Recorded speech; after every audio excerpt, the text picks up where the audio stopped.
आंगना में बैठेली आपनी फुआ देव गोहारावेली। आंगना में बैठेली आपनी फुआ देव गोहारावेली।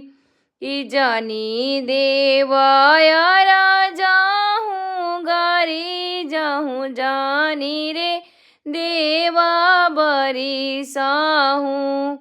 हमारा ही भैया के जगी हवे भतीजावा के मुड़नी। हमारा ही भैया के जगी हवे भतीजावा के मुड़नी।